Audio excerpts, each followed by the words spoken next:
26 साल का एक लड़का पिछले कुछ दिनों में हिंदू धर्म का नया ध्वजवाहक बनने की कोशिश कर रहा है। बाबा धीरेन्द्र शास्त्री को कई जगहों पर सनातन के नए सुपरस्टार के तौर पर प्रोजेक्ट किया जा रहा है, जिनके बारे में कहा जाता है कि उनके पास ऐसी शक्तियां हैं जो किसी की समझ से परे हैं। लोग प्रेत बाधा दूर करवाने के लिए उनके दरबार में आते। ये आध्यात्मिक शक्तियां हैं जिनसे वो किसी को भी ठीक कर सकते हैं। कैंसर समेत तमाम बीमारियों का इलाज होता है, लेकिन वो डॉक्टर नहीं है। और लोगों की मन की बात को आप पढ़ लेते हैं। बाबा तो लोगों को बिग बॉस में जाने का आशीर्वाद भी देते हैं। ये शक्तियां विज्ञान से परे हैं। ओह, इसीलिए तो पूरे देश में चर्चा है।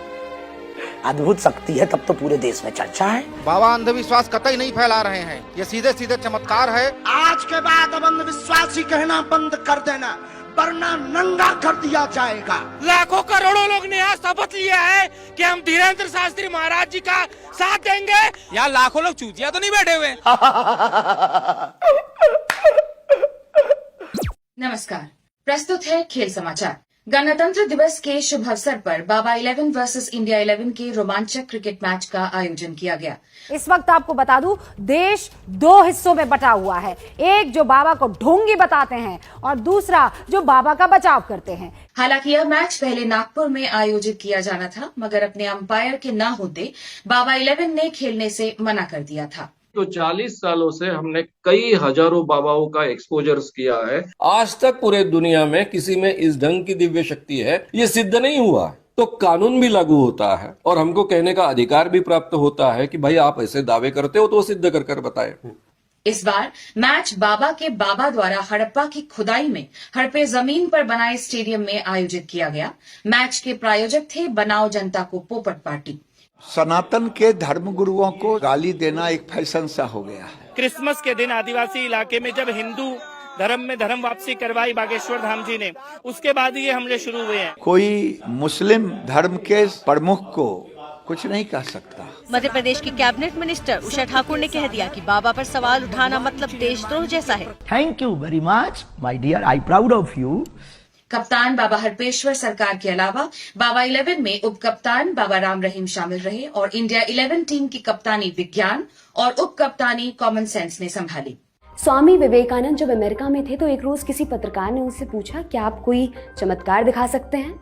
स्वामी विवेकानंद ने जवाब दिया, मैं कोई चमत्कार करने वाला नहीं हूँ। कुछ घटनाएं हमारी इंद्रियों को चकरा देती हैं, लेकिन वे भी प्राकृतिक नियमों के अनुसार घटित होती हैं। लेकिन मन वशीभूत होकर उन्हें सच मान बैठता है। इसका धर्म से कोई लेना देना नहीं है। भारत में की जाने वाली अजीब चीजें जिन्हें फॉरेन मीडिया रिपोर्ट करता है, महज हाथ की सफाई और सम्मोहन है। बुद्धिमान पुरुष कभी भी इस तरह की मूर्खता में शामिल नहीं होते। मैच में अंपायर के रूप में गोदी मीडिया और थर्ड अंपायर की भूमिका में चित्रा लियाकत नजर आई।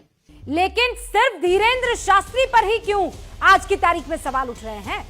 हर मजहब, हर पंथ में आप चले जाइए, इस तरीके के बहुत से लोग आपको नजर आ जाएंगे। शास्त्री जी, पादरी और मौलवी पर सवाल नहीं उठते, आपके चमत्कार पर सवाल होते हैं। ऐसा क्यों है? दूसरे धर्मों में इस तरह के जादू दिखाने वालों को इम्यूनिटी क्यों दी जाती है? सनातन को एक टारगेट प्लान के तहत टारगेट करने का प्रयास हो रहा है। सनातन धर्म परवार अब बाबा शिकार। भारत का कोई भी पादरी और मौलवी सनातन धर्म की मंत्रों की ताकत के सामने टिक नहीं सकता है।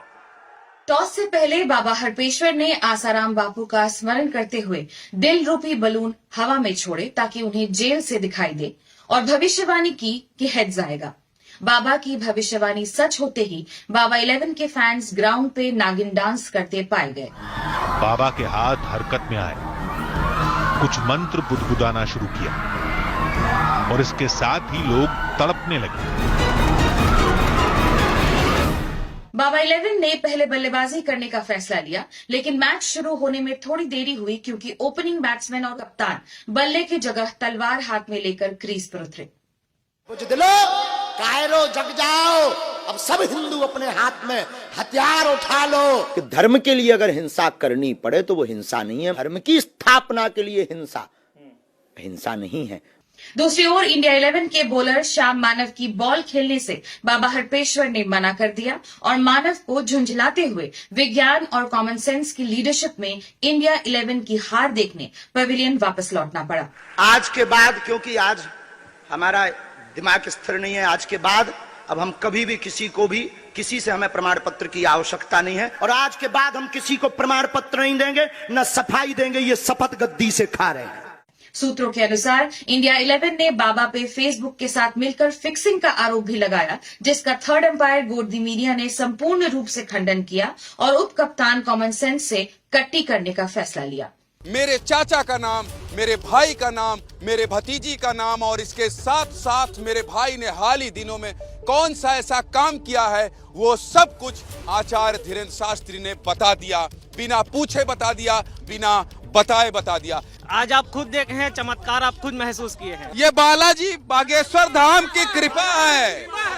दूसरी पारी में बाबा 11 के खिलाड़ी भृगुनाथ त्रिपाठी के चचेरे बेटे ज्ञानेंद्र त्रिपाठी ने बेहतरीन फील्डिंग का नजारा दिखाया और बार बार डाइव करते हुए बाबा के चरणों में जगह बनाई। लेकिन सबसे पहले मैं ये जानना चाहता हूँ कि ऐसी मुस्कान, खूबसूरत चेहरा, आप इतने स्मार्ट हैं, खूबसूरत हैं, युवा हैं, ब्राह्मण हैं आप? बिल्कुल। विज्ञान और कॉमन सेंस के फैंस की अराजकता फैलाने की नाकाम कोशिश के बावजूद दर्शकों ने इस मैच का भरपूर आनंद लिया। सोचो आपका फेवरेट हॉलीडे डेस्टिनेशन सोचो। Okay ma'am. आंखें बंद करके सोचो कि आप अभी वहीं पर हो। गौरव क्या सोच रहे हो मन में बता दो, मैंने तो रख दिया चौक। Ma'am Rampur it's. हाँ पहले तूने रामपुर नहीं सोचा था ना? नहीं पहले नहीं सोचा था। हाँ पहले तू अलग ही एकदम अपना बीच हॉलीडे डेस्टिनेशन पे था, करेक्ट। फिर तूने चेंज करा, जब मैंने लास्ट बोला कि अब ये स्टिक हो गया तब तूने रामपुर सोचा। Yes ma'am. Correct. Yes ma'am. What?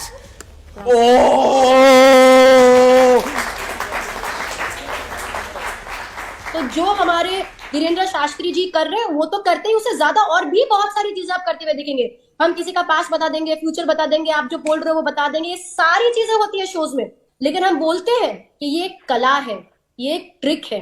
सूत्रों के अनुसार मैच में हुए चमत्कारों का सीधा प्रसारण अंधविश्वास के खिलाफ कानूनों के अंतर्गत नहीं किया जा पाया। दो कानून है, एक महाराष्ट्र का जादू टोना विरोधी कानून 2013 का है और दूसरा कानून है drugs and magic remedies act 1954। ये केंद्र का, सेंट्रल गवर्नमेंट का कानून है।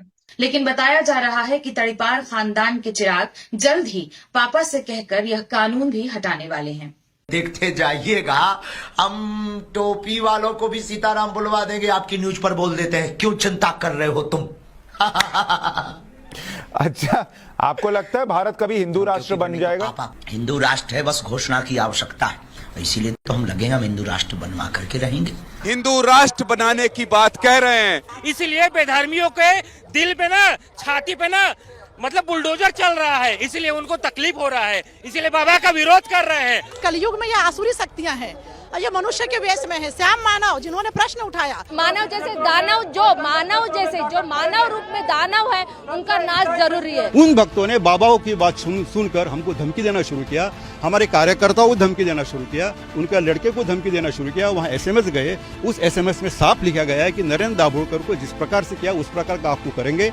बताया जा रहा है कि बाबा 11 के कप्तान हरपेश्वर को जान से मारने की धमकी दी गई, मगर सर्वज्ञ, महाज्ञानी, महाप्रतापी, चमत्कारी बाबा, जिन्हें बॉल फेंकने से पहले पता हो जाता है कि कौन फेंकेगा और क्या फेंकेगा, धमकी देने वालों का नाम नहीं बता पाए। बस समझदार के लिए सारा काफी है। मैच के अंत में बाबा ने भविष्यवाणी की कि इस जीत की गूंज 2024 तक सुनाई देगी। मोदी जी ये देश के प्रधानमंत्री 2024 में फिर से बने, ये इस देश की जरूरत है, विश्व की जरूरत है। और बागेश्वर धाम सरकार जी के आशीर्वाद से आप लोग जरूर ये कार्य 2024 में करेंगे, ऐसा मुझे विश्वास है। तो राम मंदिर तो मोदी जी ही बनवा रहे हैं, तो फिर आपको मोदी जी पसंद है, इसका मतलब? बहुत अच्छा है, राम मंदिर और ये काशी का काम हो गया, मथुरा अभी बाकी है, उधार डला है, बहुत अच्छा है। जय हिंदू राष्ट्र। खेल समाचार समाप्त हुए, नमस्कार।